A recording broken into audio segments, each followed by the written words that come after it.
Bismillahirrahmanirrahim. Assalamualaikum warahmatullahi wabarakatuh.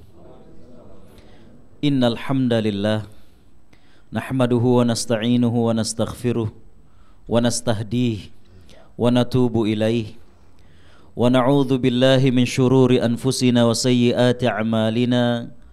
May yahdihillahu fala mudilla lahu wa may yudlil falan tajida lahu waliyyan mursyida. Nashhadu an la ilaha illallah syahadata sidq wa nashhadu anna Muhammadan abduhu wa rasuluh. Allahumma salli wa sallim wa barik ala nabiyyina Muhammad wa ala alihi wa sahbihi wa man sara ala nahjihi wastanna bisunnatihi ila yaumiddin wa ba'd. Tibtum wa taba mamsyakum wa tabawwa'tum minal jannati manzila. Subhanaka la ilma lana illa ma 'allamtana innaka antal alimul hakim wa subhanaka la fahma lana illa ma fahamta lana innaka antal jawadul karim. Allahumma innaka ta'lam anna hadhihi alquluba qad ijtama'at ala mahabbatik waltaqat ala ta'atik wa tawahhadat ala da'watik wa ta'ahadat ala nusrati syari'atik fawathiqillahumma rabitataha wa adim wuddaha wahdiha subulaha wamla'ha binurika alladhi la yakhbu washrah suduraha bifaidil imani bik wa jamilit tawakkuli alaik. Allahumma ahyiha bima'rifatik wa amitna ala syahadati fi sabilik innaka ni'mal maula wa ni'man nasir wa ba'd. Hadirin hadirat ikhwatal iman rahimakumullah, kita bersyukur kehadirat Allah subhanahu wa ta'ala yang telah banyak melimpahkan rahmat dan karunia-Nya kepada kita. Kita baru saja melaksanakan salat subuh secara berjamaah. Baginda sallallahu alaihi wasallam mengatakan dalam hadisnya, "Man shallal isya'a jama'atan faka'annama qama nisfal lail, wa man shalla subha jama'atan faka'annama qama al-laila kullah." Barang siapa yang salat isya'nya berjamaah, maka ia seumpama orang yang menghidupkan separuh malam. Dan barang siapa yang subuhnya juga berjamaah, maka ia seumpama orang yang telah menghidupkan seluruh malam itu. Mudah-mudahan kita yang semalam sudah sholat isya berjamaah, hari ini juga subuh berjamaah, maka ia seumpama orang-orang yang menghidupkan seluruh malam itu karena Allah subhanahu wa ta'ala. Salawat teriring salam semoga tercurah kepada junjungan kita Nabi Muhammad sallallahu alaihi wasallam yang sungguh kita harapkan syafaatnya, yang kita harapkan mudah-mudahan dengan berkumpulnya di majelis ini merupakan majelisnya malaikat, di mana baginda sallallahu alaihi wasallam mengatakan dalam hadisnya, "Ma jalasa qaumun fi majlisin yadhkurunallaha fihi wa yatadarasuna illa haffathumul malaikah wa ghasyiyatuhumur rahmah wa kataballahu fi man indah." Tidaklah duduk suatu kaum dalam suatu majlis yang mereka ingat kepada Allah subhanahu wa ta'ala dan mereka mengkaji ayat-ayat Allah subhanahu wa ta'ala, melainkan Allah akan kucurkan rahmat, Allah akan turunkan malaikat, dan Allah akan catat mereka termasuk di antara hamba-hamba yang di sisinya. Hadirin ikhwatal iman rahimakumullah, kita lanjutkan kajian sirah kita, nastaqi minal ma'inir ra'iq min bahril Mustafa sallallahu alaihi wasallam. Hadirin ikhwatal iman rahimakumullah, kita sudah membahas pada pertemuan kemarin bahwa baginda sallallahu alaihi wasallam merupakan pribadi yang mulia. Allah subhanahu wa ta'ala jadikan baginda sallallahu alaihi wasallam sebagai seorang yatim. Allah subhanahu wa ta'ala jadikan bagaimana baginda sallallahu alaihi wasallam memiliki kemandirian. Dengan beliau menjadi penggembala kambing, melatih kesabaran yang luar biasa pada diri beliau. Hadirin ikhwatal iman rahimakumullah, pada usia yang masih sangat muda, baginda sallallahu alaihi wasallam ternyata sudah ikut bersama Abu Talib untuk berdagang ke Syam. Suatu hal yang menarik adalah beliau pernah berjumpa dengan seorang pendeta, yang mana pendeta ini ketika melihat adanya tanda-tanda kenabian, maka beliau langsung menemui siapakah yang membawa anak ini. Kemudian Abu Talib mengakui bahwa dialah yang membawa.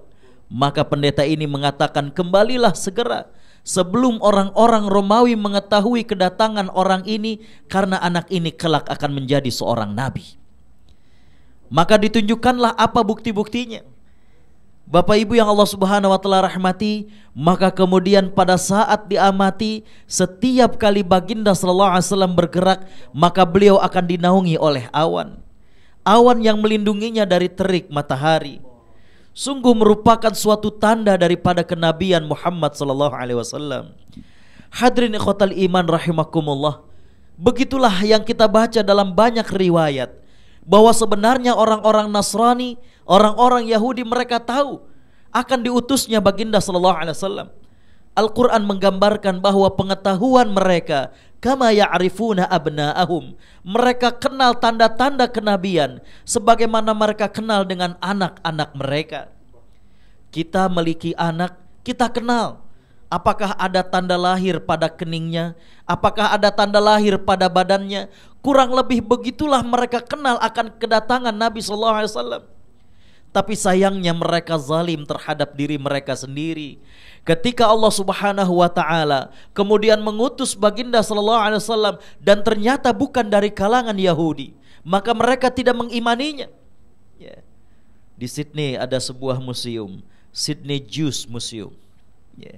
Hadirin ikhwatal iman rahimakumullah, kali pertama kita masuk ke museum tersebut, yang ada adalah bagaimana kedustaan dan kebohongan mereka. Di mana mereka menyatakan bahwa putra Ibrahim yang ternyata akan disembelih bukanlah Nabi Ismail, tapi Ishak. Karena mereka ingin mengalihkan bahwa manusia pilihan, di mana nantinya akan lahir seorang nabi, bukanlah dari kalangan Ismail, tapi dari Ishak. Sungguh suatu kebohongan yang hadirin ikhwatal iman rahimakumullah tidak bisa dibenarkan melalui fakta sejarah dan lain sebagainya. Kita kembali bahwa baginda sallallahu alaihi wasallam dikenal sebagai pribadi yang jujur, ya. Maka hadirin ikhwatal iman rahimakumullah, Khadijah, seorang wanita yang berpribadi yang luhur, ya. Beliau kemudian ingin tahu bagaimana kedalaman dan juga keluhuran daripada akhlak baginda sallallahu alaihi wasallam. Maka kemudian beliau mengutus seorang pembantunya yang bernama Maisarah untuk kemudian bersama baginda sallallahu alaihi wasallam dibekali Nabi SAW untuk berdagang dengan modal yang tidak pernah beliau berikan kepada yang lainnya. Modal yang cukup banyak, barang dagangan yang terbaik. Bapak Ibu yang Allah Subhanahu wa taala rahmati, ternyata pada saat kembali, Maisarah menceritakan kepada Khadijah bagaimana keluhuran budi baginda sallallahu alaihi wasallam, bagaimana kejujurannya, bagaimana sopan santunnya.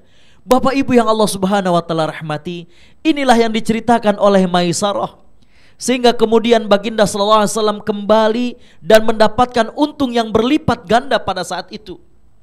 Yeah.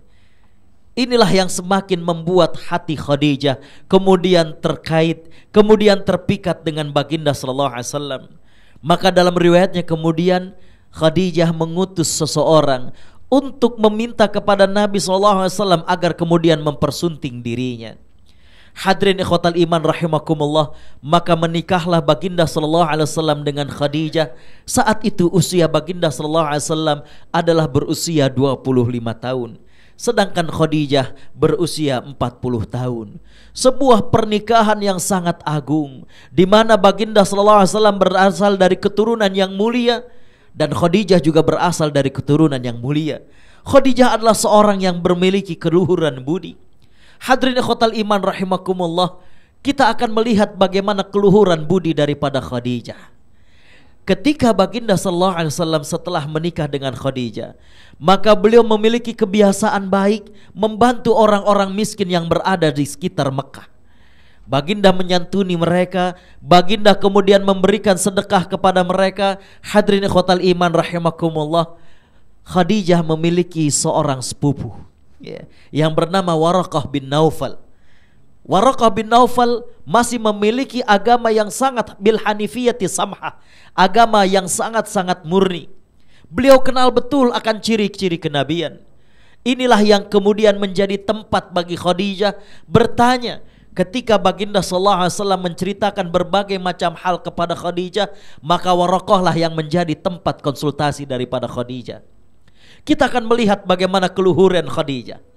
Hadirin ikhwatal iman rahimakumullah, dalam Sahih Bukhari diriwayatkan bahwa Aisyah radhiyallahu anha beliau bercerita, asal mula tanda-tanda kenabian, asal mula sebelum turunnya wahyu, Allah Subhanahu wa taala memberikan tanda kenabian, yaitu selalu yang dimimpikan oleh Nabi dan itu terwujud.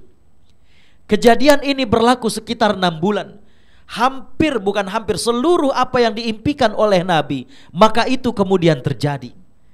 Bapak Ibu yang Allah Subhanahu wa taala rahmati, Nabi pun kemudian suka untuk tahannuts. Ya. At-tahannuts, hadirin khotal iman rahimakumullah, memiliki 2 makna. Yang pertama kata-kata al-hinth, yakni tarkul ma'siyah. Al-hinth artinya adalah maksiat.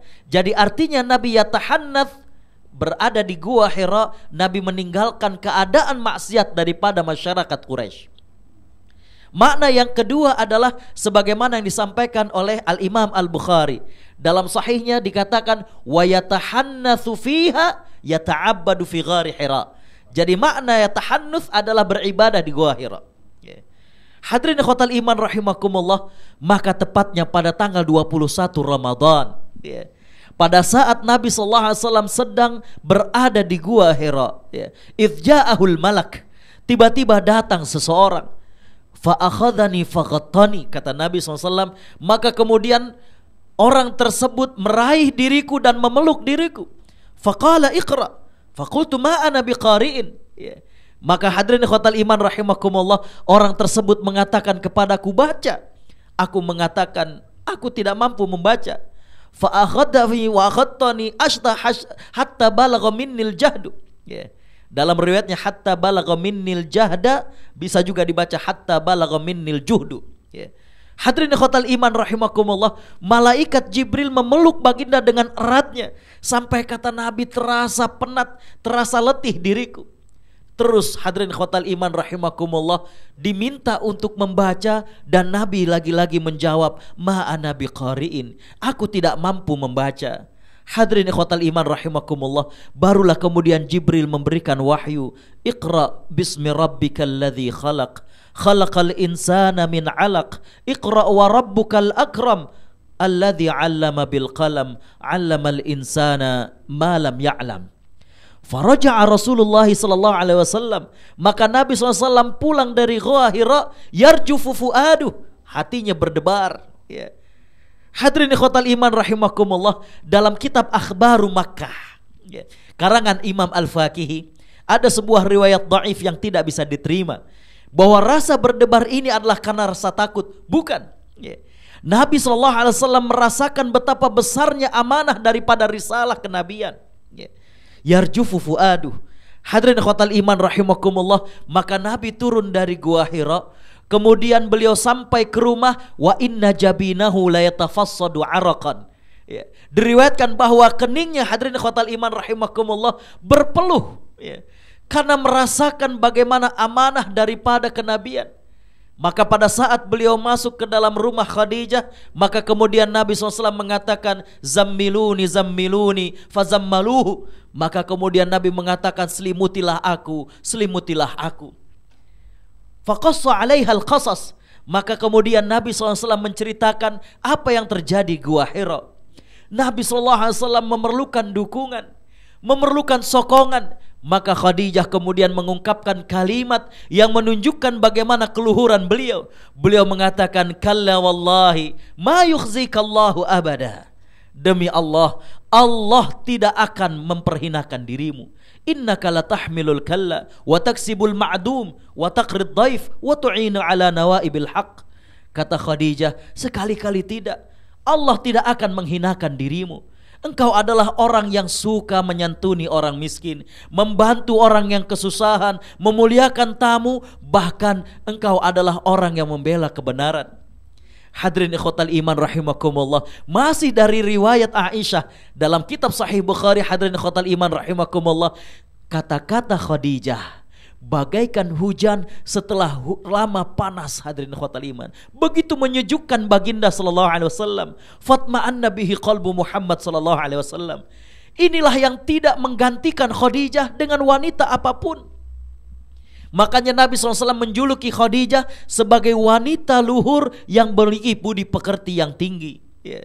Karena itu hadirin ikhwatal iman rahimakumullah, kita saksikan bagaimana Khadijah radhiyallahu anha kemudian dikaruniai oleh Allah Subhanahu wa taala anak. Yang pertama, baginda sallallahu alaihi wasallam memiliki 2 anak laki-laki yang bernama Qasim dan Abdullah. Dan baginda sallallahu alaihi wasallam memiliki 4 anak putri, Zainab, Ruqayyah, Ummu Kulthum, dan Fatimah radhiyallahu anhunna. Hadirin ikhwatal iman rahimakumullah, inilah yang menjadikan baginda sallallahu alaihi wasallam begitu dekat, merasa nyaman dengan Khadijah radhiyallahu anha. Hadirin ikhwatal iman rahimakumullah, karena itu ketika Khadijah meninggal dunia, baginda masih terkenang dengan Khadijah. Sampai-sampai hadirin ikhwatal iman rahimakumullah, diriwayatkan suatu hari baginda sallallahu alaihi wasallam menyembelih seekor kambing. Pada saat itu datang keluarga Khadijah. Dalam riwayatnya bibi Khadijah, dalam riwayat yang lain kakak dari Khadijah. Maka dengan tergopoh-gopoh Nabi SAW mengambilkan paha bagian belakang dari kambing tersebut dan kemudian diberikan kepada kakak dari Khadijah ini. Aisyah cemburu. Aisyah bertanya, ya Rasulullah, kalau ada sebidang tanah diisi dengan rumput kering dan sebidang lagi rumput yang hijau, mana yang kau pilih? Maka Nabi mengatakan, aku memilih sebidang tanah yang diisi dengan rumput yang hijau. Maka Aisyah kemudian mengatakan, bukankah qad abdallahu, sungguh Allah telah menggantikan Khadijah dengan sesuatu yang lebih segar daripadanya. Artinya Aisyah ingin mengatakan bahwa Allah telah menggantikan Khadijah dengan diriku.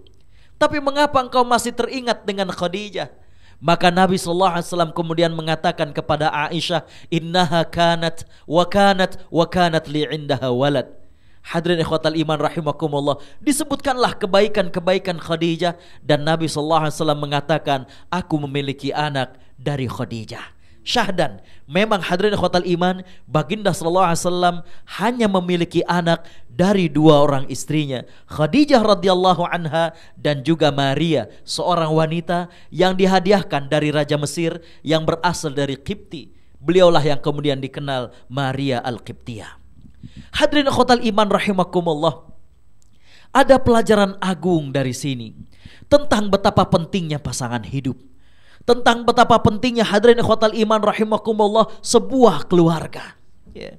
Hadirin ikhwatal iman rahimakumullah, ada satu ayat yang semalam saya sampaikan begitu berdebar, begitu mengharukan ketika tadabbur terhadap surat tersebut. Sering kalau saya diminta untuk khutbah nikah, maka saya akan bertanya surat apa yang akan dibaca. Saya mengatakan mohon selain surat Ar-Rum ayat 21, bacakan satu ayat lagi. Nomor ayatnya sama, tapi suratnya yang berbeda, yaitu dalam surat At-Tur ayat 21. Bapak dengan ibu bisa membaca dan tadabbur, subhanallah. Allah Subhanahu wa taala menyatakan dalam surah At-Tur ayat yang ke-21, A'udzu billahi minasyaitonir rajim, walladzina amanu wattaba'athum dzurriyyatuhum biiman alhaqna bihim dzurriyyatahum. Dan orang-orang yang beriman diikuti oleh keturunannya yang beriman, Allah kumpulkan nanti mereka di surga. Subhanallah. Kalau kita membuka dalam tafsir, hadirin khotal iman rahimakumullah, para ulama mengatakan tidak ada orang yang meragukan nikmatnya surga. Tidak ada orang yang sangsi dengan surga, tapi kenikmatan surga terasa semakin lengkap ketika orang yang beriman dikumpulkan kembali dengan istrinya, dikumpulkan kembali dengan ibu bapaknya, dikumpulkan dengan anak keturunannya. Hadirin ikhwatal iman rahimakumullah, itulah karenanya kita mendapatkan riwayat bahwa hadirin ikhwatal iman rahimakumullah, kalaulah kita boleh mengatakan Nabiullah Nuh alaihi salam anaknya ada yang tidak beriman, Nabi fulan anaknya begini, tapi kita lihat baginda sallallahu alaihi wasallam seluruh anaknya mereka beriman kepada baginda sallallahu alaihi wasallam, kecuali Qasim dan Abdullah yang diriwayatkan mereka wafat sebelum kenabian Muhammad sallallahu alaihi wasallam. Hadirin ikhwatal iman rahimakumullah, marilah kita jaga keluarga kita. Kita ingin agar satu surga dengan mereka, menikmati indahnya surga, menikmati lezatnya surga, kembali dengan ibu dan bapak kita, dengan pasangan hidup kita, dengan anak-anak kita. Apa jadinya hadirin ikhwatal iman ketika kita menikmati surga? Kemana istri kita? Kemana suami kita? Kemana anak tersayang kita? Karena itulah hadirin ikhwatal iman rahimakumullah, Allah menyatakan dalam surah At-Tahrim, a'udzubillahi minasyaitonir rajim, ya ayyuhalladzina amanu qu anfusakum wa ahlikum nara 'alaiha malaikatun ghiladun syidad la ya'sunallaha ma amarahum wa yaf'aluna ma yu'marun. Wahai orang-orang yang beriman, jagalah keluargamu dari siksa api neraka, yang dimana neraka tersebut dijaga oleh malaikat yang ghiladun syidadun, yang kasar lagi tegas. La ya'sunallaha ma amarahum, mereka tidak pernah menyalahi perintah Tuhan mereka kepada mereka, dan mereka melakukan setiap yang diperintahkan kepada mereka.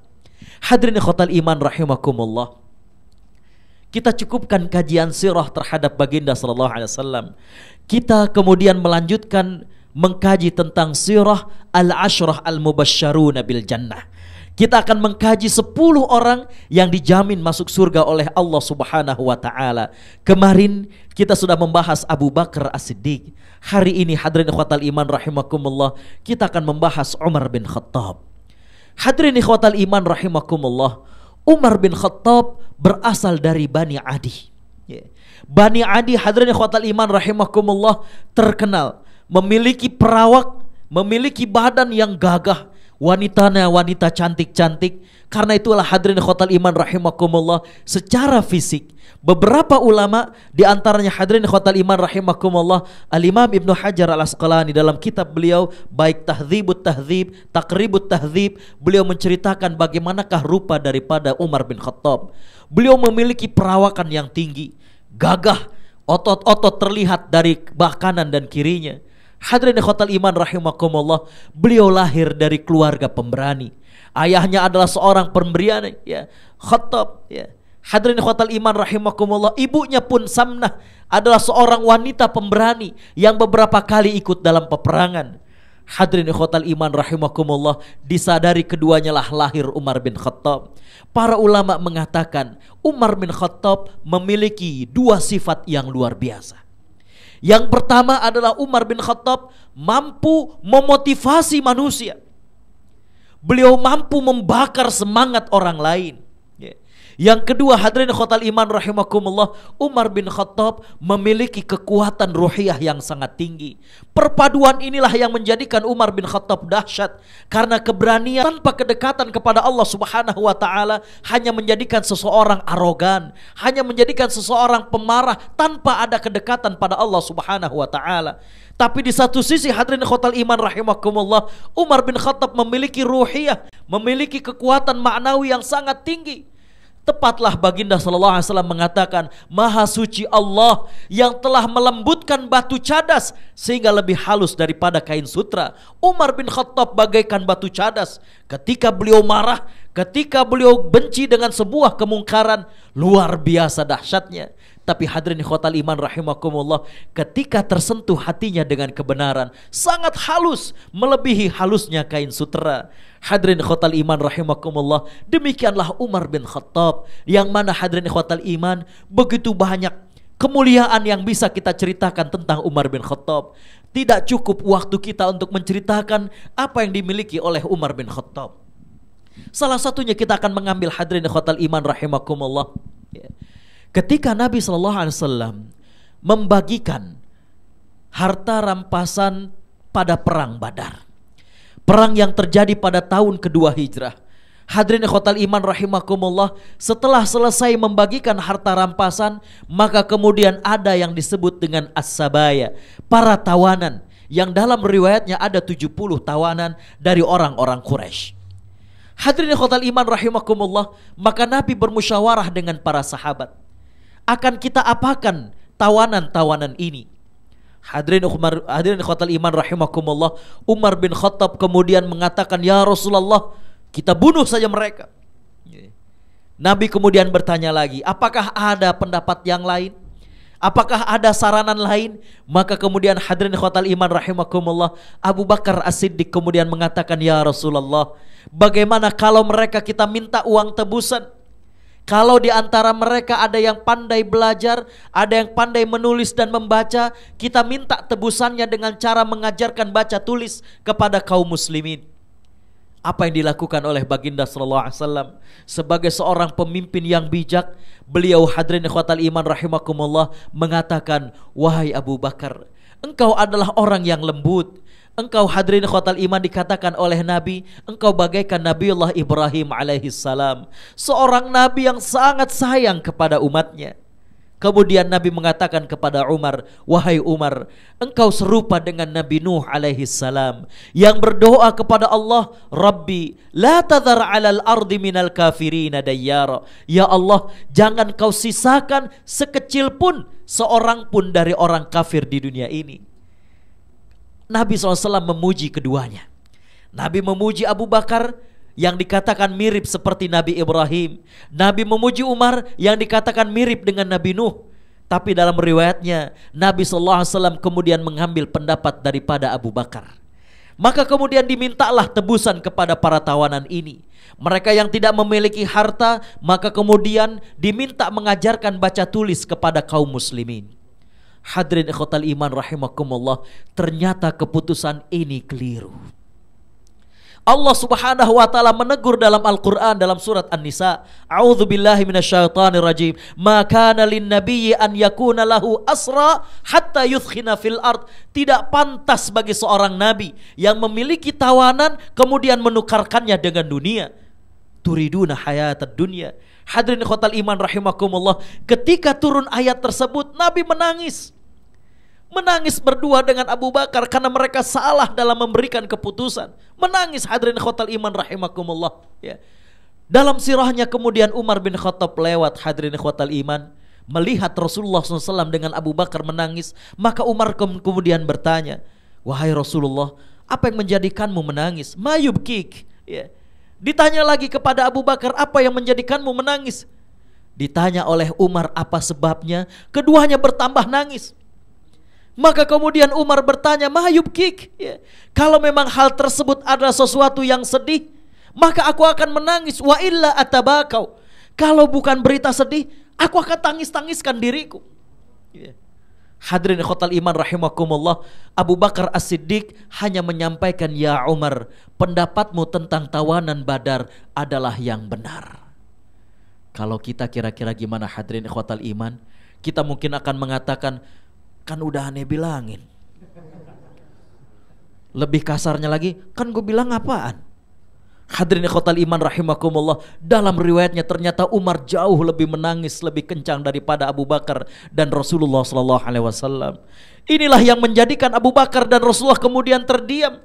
Kemudian mereka balik bertanya, ya Umar, kenapa engkau balik menangis? Kata Umar bin Khattab, aku lebih suka pendapatku salah daripada membuat sedih engkau dan baginda SAW. Hadirin ikhwatal iman rahimakumullah, keagungan yang jarang kita dapatkan dalam kehidupan kita, ya. Hadirin ikhwatal iman, bagaimana ketegaran, kekuatan terhadap kebenaran, cadas bagaikan batu di karang. Tapi ketika Allah melembutkan hati Umar bin Khattab, hadirin ikhwatal iman rahimakumullah, betul seperti yang disampaikan oleh baginda SAW, lebih halus, lebih lembut daripada sutera. Hadirin ikhwatal iman rahimakumullah, begitulah Umar bin Khattab, ya. Hadirin ikhwatal iman rahimakumullah, ketika beliau diangkat menjadi khalifah, kita saksikan hadirin ikhwatal iman rahimakumullah, betapa banyak capaian-capaian yang dilakukan oleh Umar bin Khattab, ya. Sampai-sampai hadirin ikhwatal iman rahimakumullah, demikian luasnya wilayah Islam. Kalau kita menceritakan apa keberhasilan Umar bin Khattab, sungguh sangat banyak sekali. Beliau yang memperkenalkan tentang tentara angkatan laut. Beliaulah yang kemudian mendirikan, istilahkan Baitul Mal. Begitu banyak yang dilakukan oleh Umar bin Khattab. Hadirin ikhwatal iman rahimakumullah, tapi kita akan mengambil bagaimanakah sikap Umar bin Khattab. Hadirin ikhwatal iman rahimakumullah, ya. Beliau ketika itu, ya, memerintahkan Amr bin As dan putranya Abdullah bin Amr bin As li fathi Masr, untuk membebaskan kota Mesir. Maka hadirin ikhwatal iman rahimakumullah, sampai sekarang kalau kita berangkat ke Mesir, maka ada suatu wilayah namanya Fustat, Old Town ya. Di Mesir hadirin ikhwatal iman rahimakumullah, di sanalah ada Masjid Amr bin As. Hadirin ikhwatal iman rahimakumullah, awwalu masjidin fi Afrika. Masjid yang pertama di Afrika. Dalam riwayatnya ketika Amr bin As dan Abdullah bin Amr bin As, keduanya berusaha untuk meluaskan masjid. Ingat, memperluas masjid. Hadirin ikhwatal iman rahimakumullah, ternyata ada rumah bukan milik orang Islam, rumah milik orang Nasrani. Hadirin ikhwatal iman rahimakumullah, maka kemudian dihancurkan rumah itu karena mereka beranggapan ini adalah untuk masjid. Maka orang tersebut datang kepada Umar bin Khattab. Hadirin ikhwatal iman rahimakumullah, kala itu Umar bin Khattab sedang istirahat. Betapa terkejutnya dia ketika menyaksikan khalifah muslimin tidur dalam atau istirahat dalam keadaan yang sangat sederhana. Dan ketika diceritakan apa maksudnya dia menuntut keadilan, maka hadirin ikhwatal iman rahimakumullah, Umar bin Khattab tidak banyak menulis surat.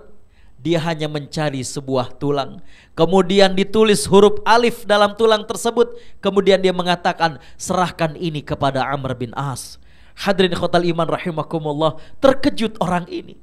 Dia minta keadilan, bagaimana rumahnya yang dirobohkan, kenapa hanya dikasih tulang? Kata Umar, berikan saja kepadanya.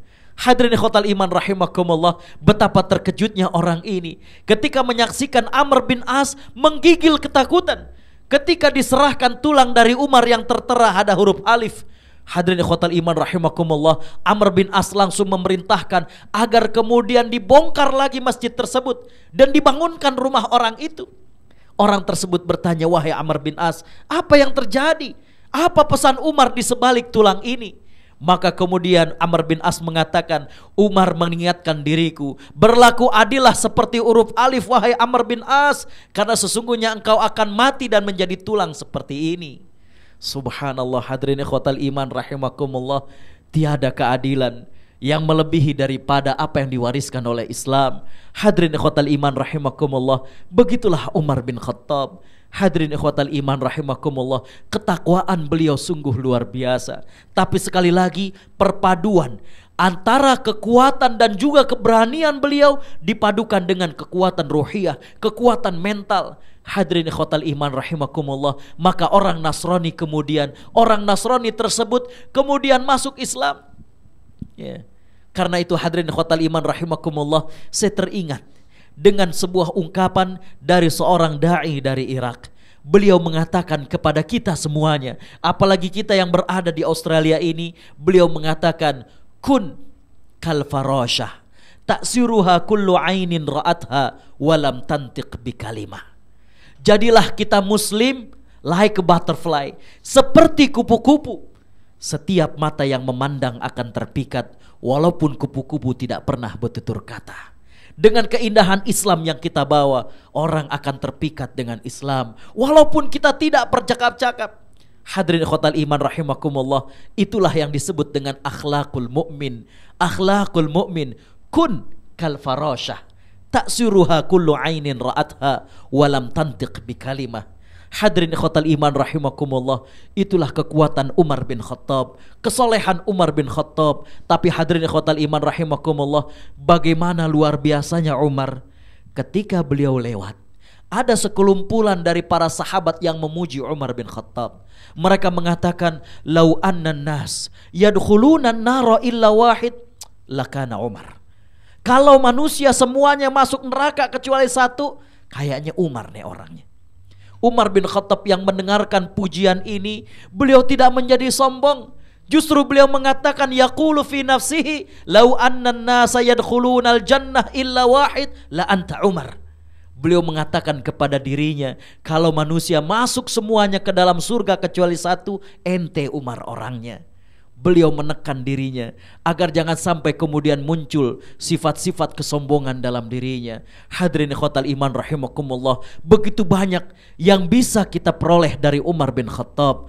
Karena itu hadirin ikhwatal iman rahimakumullah, kembali seperti yang saya sampaikan kemarin, tashabbahu birrijali in lam takun mithlahum innat tashabbuha bil kirami kiramu. Bercerminlah dengan orang-orang yang mulia. Sekiranya kita tidak mampu seperti mereka, paling tidak keinginan kita bercermin dengan mereka sudah merupakan sebuah kemuliaan. Hadirin ikhwatal iman rahimakumullah, waktu jua yang memisahkan kita.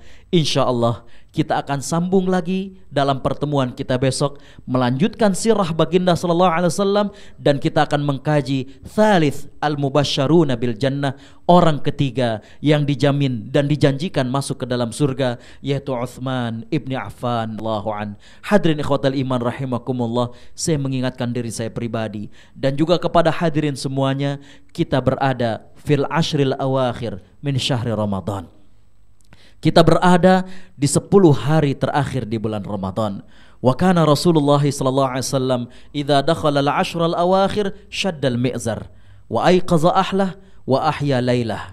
Nabi SAW ketika memasuki 10 malam yang terakhir, maka beliau mengencangkan ikat pinggangnya. Artinya beliau menjauhi istrinya. Hadirin ikhwatal iman, beliau membangunkan keluarganya. Dan beliau juga, hadirin ikhwatal iman rahimakumullah, menghidupkan malam itu untuk beribadah. Mari kita ajak keluarga kita untuk memanfaatkan hari-hari ini. Tiada lain, tiada bukan, seperti yang saya sampaikan, agar kita satu surga dengan mereka. Seperti yang Allah firmankan dalam surat At-Tur yang tadi saya sampaikan, walladzina amanu wattaba'athum dzurriyyatuhum biiman alhaqna bihim dzurriyyatahum. Dan orang-orang yang beriman diikuti oleh keturunan mereka yang beriman, maka kami akan kumpulkan mereka di surga. Hadirin ikhwatal iman rahimakumullah, demikian yang bisa saya sampaikan, kurang lebihnya mohon maaf. Akhirnya kita tutup kajian kita pagi hari ini dengan membaca tasbih kafaratul majlis. Subhanakallahumma wa bihamdik, asyhadu an la ilaha illa ant, astaghfiruka wa atubu ilaik. Wassalamualaikum warahmatullahi wabarakatuh.